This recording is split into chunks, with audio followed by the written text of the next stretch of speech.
Hoje, a gente sabe do ponto de vista neurocientífico, ou seja, como que o nosso cérebro funciona quando a pessoa está em um episódio de depressão. Tá?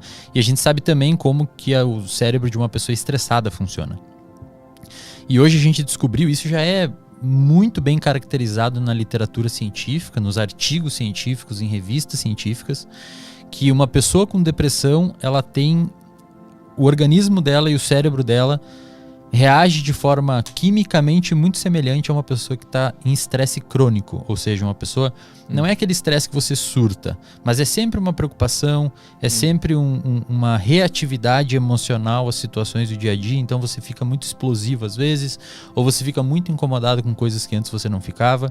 Esse padrão de comportamento, hoje, é o principal. Isso aqui muita gente não sabe, mas o estresse hoje é o principal fator de risco para o desenvolvimento de depressão. Porque ele fica vindo tipo em doses pequenininhas? Exatamente. Não tão pequenas, porque em doses pequenas ele é protetor. Foi o que eu vi no meu mestrado. O que eu fiz? Eu induzi estresse em laboratório e esses organismos, eu trabalho com modelo animal, esses organismos desenvolvem depressão ou alguma coisa muito parecida com depressão, porque eles não falam, então não tem como a gente saber se é realmente depressão. Mas são ratos? São ratos, modelos animais. Só para deixar claro, a gente passa por todo um comitê de ética em uso animal, é tudo bem regulamentado lá pela federal. A gente vê que esses animais desenvolvem um fenótipo de depressão, ou seja, um comportamento tipo depressivo. E quando você vê o cérebro desses animais, é muito parecido com o que acontece em cérebro de pessoas com depressão. Então existe uma translação muito bacana, é muito parecido realmente. Então a gente vê primeiro que o estresse leva os animais, o estresse crônico leva os animais a desenvolver depressão. E eu mostrei, outros pesquisadores já mostraram, eu também repliquei esses dados no meu mestrado, que se você submeter esses animais estressados ao enriquecimento ambiental, o que é isso?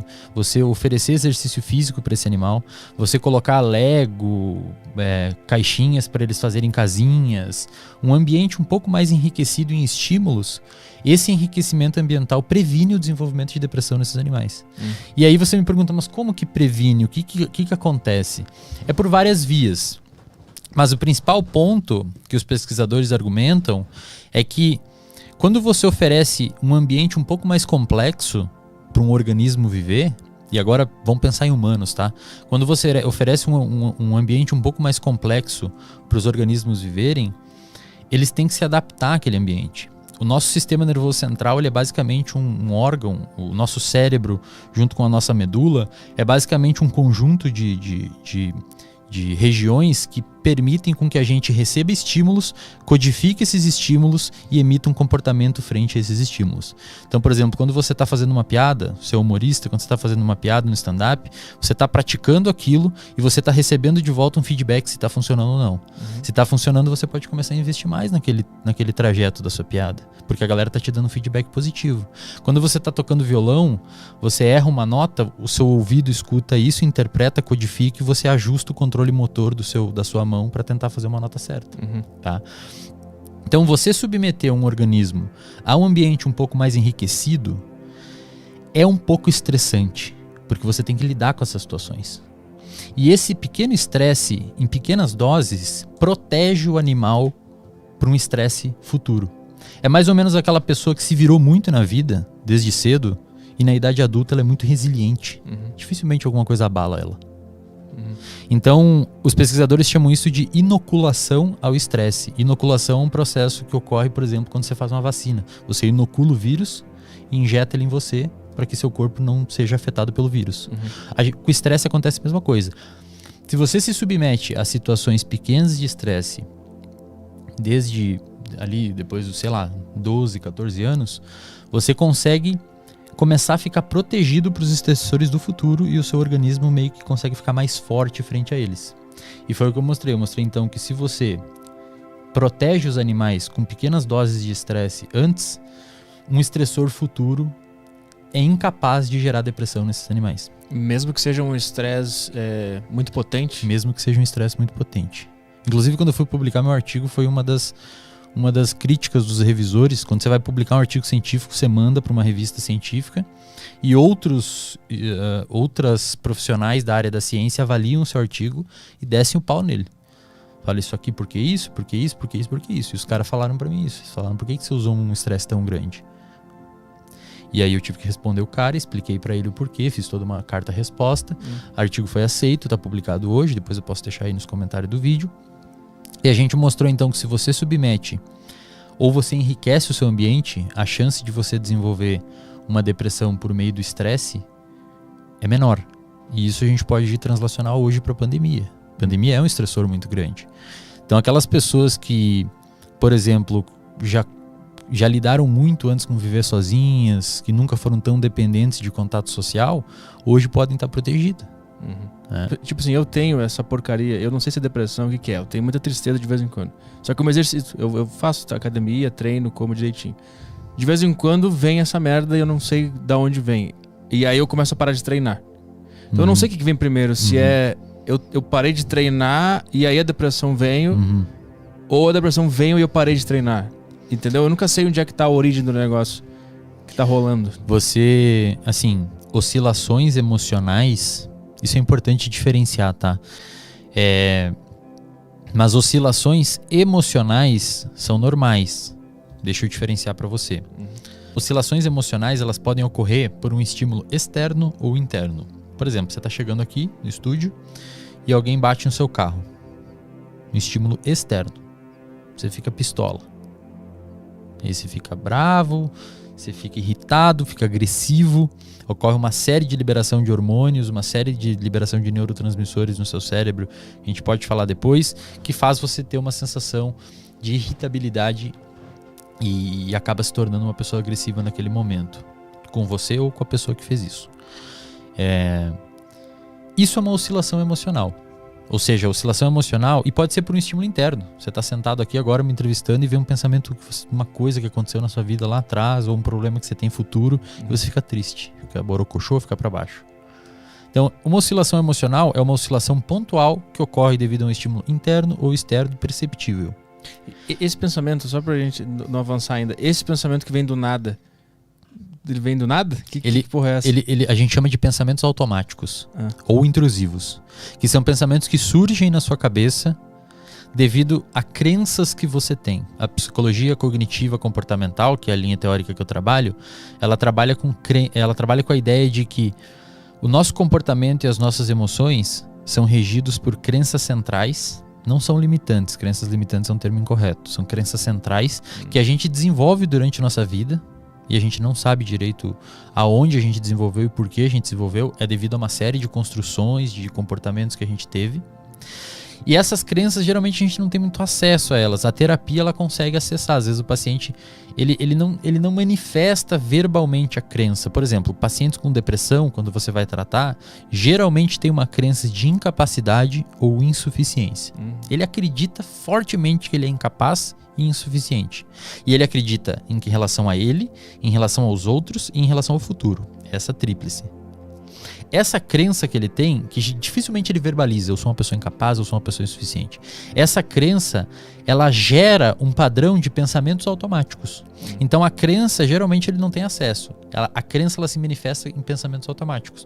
Por exemplo, um pensamento automático de uma pessoa que tem depressão e tem a crença de insuficiência: eu não vou conseguir fazer isso. Eu não vou conseguir fazer essa faculdade. Eu não vou conseguir fazer academia. Eu sou péssimo.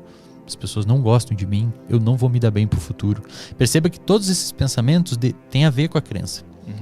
É como se a crença fosse uma semente e esses pensamentos saem dessa sementinha. E aí você tem que fazer um processo de psicoterapia para entender quais são os pensamentos automáticos que você tem, porque são esses pensamentos automáticos que levam você a ter uma modificação emocional. Então você me pergunta o que vem primeiro? Vem o comportamento ou vem os pensamentos? Os pensamentos. Você tem um pensamento, esse seu pensamento determina o seu estado emocional. Então se você pensa, cara, o podcast tá ruim, não tô mandando mal, você se sente mal, obviamente, com esse pensamento. E esse pensamento leva você a ter um comportamento. Essa emoção que você teve de ter se sentido mal devido a esse fluxo de pensamento, leva você a ter um comportamento. Comportamento letárgico, de ficar mais na sua, de não fazer as coisas. Vontade de dormir pra sempre.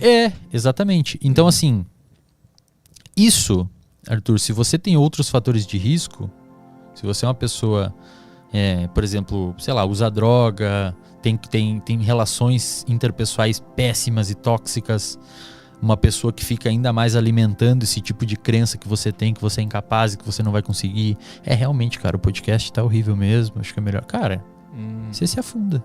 Você se afunda. Só que aí que mora o segredo. Essa crença, na maioria das vezes, ela é disfuncional. Ou seja, ela não tem base na realidade. Eu já atendi pacientes com depressão, que têm crenças de incapacidade, que estavam fazendo residência em medicina, que estavam administrando empresas de mais de 100 funcionários. Como é que uma pessoa dessa vai ser incapaz? Ela pode não se dar bem em um aspecto da vida dela, mas não é uma pessoa incapaz. Construir uma empresa de 100 funcionários, velho. Mas elas relatam também que elas enxergam, assim, tipo assim, esse cara especificamente, ele enxerga a empresa, ele vê que ele consegue mandar bem nas 100 pessoas ali, ele gerencia tudo, mas ele acha que aquilo ali tá por um fio de ser descoberto que ele tá mandando mal na verdade. Exato. É isso, né? Também.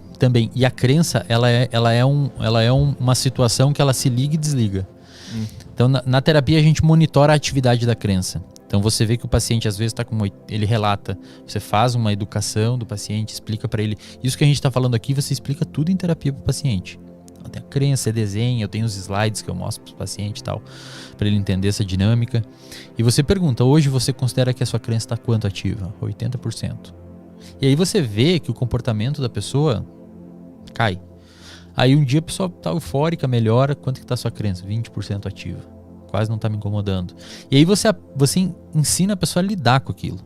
A terapia, ela é um processo, antes de mais nada, educacional. Tá?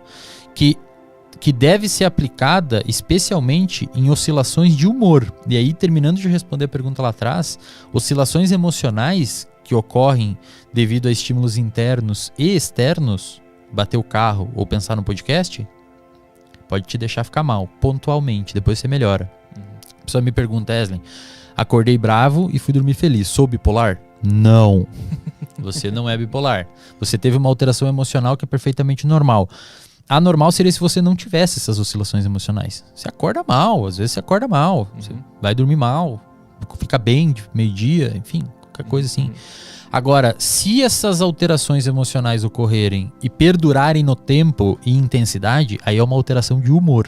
Tanto é que nos manuais de diagnóstico em psicologia, a depressão é um transtorno de humor, não é um transtorno emocional, é um transtorno de humor. Ou seja, o seu humor altera. Você fica triste por muito tempo, você fica triste numa intensidade maior por tanto tempo, aí você precisa ter um ajuste no que está levando você a ter esses comportamentos de tristeza, essas emoções, esse humor triste, e como que você está se comportando principalmente frente a isso. Por quê? Porque as pessoas em depressão, elas tendem a ficar hipoativas. Justamente, não saem, não vão à academia. E um dos principais tratamentos, hoje padrão ouro, do ponto de vista científico, em publicações científicas, para tratar a depressão, é chamado de ativação comportamental. Que é o quê? O terapeuta analisa as capacidades de enfrentamento do paciente e, à luz dessas capacidades de enfrentamento do paciente, o terapeuta bola um protocolo de ativação comportamental para aquele paciente começar a fazer as coisas. Então se é um cara que fica na cama o dia inteiro no quarto escuro, então beleza, durante a próxima semana a gente vai começar a abrir a janela. Depois você vai começar a arrumar sua cama e levantar, lavar a louça, sair com o cachorro, devagar. Por quê? E isso é muito maneiro quando você entende isso. Porque nós somos sensíveis às consequências dos nossos comportamentos. E as pessoas não percebem isso. Então se você faz alguma coisa, você é sensível ao que você fez. Você faz uma cagada, você fica mal. Você faz uma parada da hora, você fica bem. Quando a gente consegue alcançar um objetivo e realizar uma tarefa, nós somos recompensados por isso. E o paciente que está em depressão, ele se coloca em situações que não o recompensam e, por outro lado, se coloca em situações que deixam ele para baixo. Se você pegar uma pessoa do ponto de vista de saúde mental saudável hoje e deixar ela 2 dias num quarto escuro, a pessoa vai ficar triste. E a pessoa com depressão às vezes faz isso. Então, assim, ela tá num lugar que naturalmente vai deixar ela triste. Por isso que é curioso saber se a depressão especificamente ela é causada primeiro porque o cara tá se alimentando mal, se ele tá num quarto escuro, ou se ele come mal porque ele tá com depressão? Cara, isso é uma discussão que pode ser um pouco longa, tá?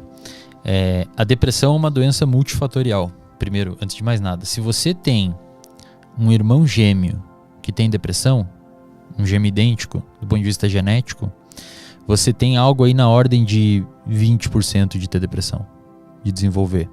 Talvez 25%. Outros transtornos são mais. Se você tem um irmão gêmeo que tem autismo, você tem 90% de chance de ter. Então você praticamente vai ter, se você tem um irmão gêmeo idêntico. Se você tem um irmão gêmeo idêntico que tem transtorno bipolar, você tem 70% de chance de ter. Se for um irmão normal, tipo não gêmeo idêntico, um irmão normal, essa chance cai bastante. Então, primeiro, existe um fator genético na depressão. Então, se você tem familiares com depressão e tudo mais, você tem uma chance de desenvolver. Acho que a galera às vezes acha que é porque depressão é aquela pessoa que não toma banho, que não escova o dente, sabe? E, cara, eu postei no meu Instagram esses tempos uma foto do Chester? Do ex-vocalista do Linkin Park. 40 horas antes dele se suicidar, o cara tava rindo na praia. Ele conseguia fazer as coisas dele do dia a dia, ele conseguia ir em reuniões, ele conseguia falar com a família, ele conseguia rir, mas tinha depressão. E aí a depressão, em algum momento, as capacidades de enfrentamento dele diminuíram e ele cometeu um suicídio. Então, depressão, muitas vezes você passa no mercado por pessoas que estão com depressão. Você tá fazendo compra. Você tá fazendo as coisas. Não é aquele estereótipo de filme que a pessoa fica extremamente desarrumada, mal. Essa é uma depressão severa. Então, é verdade isso de você passar por pessoas com depressão, que todo mundo que está assistindo aqui tem 10% de chance de desenvolver depressão em algum momento da vida. É bem alta a incidência de depressão no planeta. Você tem 10% de chance a qualquer momento da vida ter depressão. Independentemente do que acontecer na tua vida? Na verdade, as situações que acontecerem na tua vida podem diminuir ou aumentar essa chance. A partir desses 10%, é isso? Por base, então, o ser humano tem 10%. A média é 10%. Entendi. Se você pegar a população geral. Mas se você é um cara que se exercita, se alimenta bem, tem uma boa rede de amigos, uma relação boa com alguém, uma pessoa que você confia, uma pessoa que você conversa, uma pessoa que você compartilha, tem um animal de estimação. Tem estudos que mostram que animal de estimação, pets, são extremamente antidepressivos, que protegem contra a depressão. Se você pratica atividade física, se você dorme bem. Então você... Imagina assim. Imagina que a sua saúde mental é um copo d'água. E existe uma torneira em cima do copo d'água e um furinho embaixo. O furinho embaixo são os fatores protetores. E a torneira em cima são os fatores de risco. Então, quando o copo transbordar, você desenvolve depressão. Então, você tem os fatores de risco e os fatores protetores. Se em algum momento a torneira abrir demais e o furinho continuar pequeno, vai transbordar. Ou seja, se os fatores de risco aumentar em relação aos protetores, você pode desenvolver depressão.